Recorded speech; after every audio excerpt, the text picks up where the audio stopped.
నేత్రములు పరిశుద్ధంగా ఉండాలి, వాటితో చూడకూడదు చూడొద్దు బేట అని దేవుడు చెప్పాడు.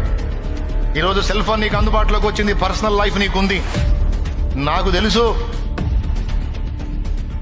మన సైకాలజీ ఏంటో, మన శరీర తత్వం ఏంటో. నీ పర్సనల్ లైఫ్ లో నీవు రహస్యం మందు ఉన్నప్పుడు, నువ్వు ఒక్కడిగా ఉన్నప్పుడు నీ సెల్ ఓపెన్ చేసి నువ్వేం చూస్తున్నావు అమ్మా, నువ్వేం చూస్తున్నావయ్యా, అది నీకు నీ మనస్సాక్షిగా నా దేవుడికే తెలుసు. గుండెలో భయం, అరే నా కళ్ళను అపవిత్రం చేసుకుంటున్నాను, దీనివల్ల నాలో దురాశలు పుడతాయి, ఇతరుల మీద దురాలోచనలు కలుగుతాయి, ఇది చూడకూడదు కదా, నేను అపవిత్రమైనవి అశ్లీలమైనవి నేను చూడకూడదు కదా అన్న భయం ఉందా? ఏమనుకుంటున్నారు తెలుసా? దేవుడికి అన్ని తెలుసులే, శరీర బలహీనమని తెలుసులే, క్షమిస్తాళ్లే, కృపగలవాళ్లే, కనికరిస్తాళ్లే, ప్రభు బల దగ్గర ఒప్పుకుంటాలే. చాలామంది ఎప్పుడు చెబుతున్నాడుగా, ఒప్పుకోండి క్షమిస్తాడు, ఒప్పుకోండి క్షమిస్తాడని. చేయటం ఒప్పుకోవటం, చేయటం ఒప్పుకోవటం, అదే అలవాటుగా మారిపోయింది.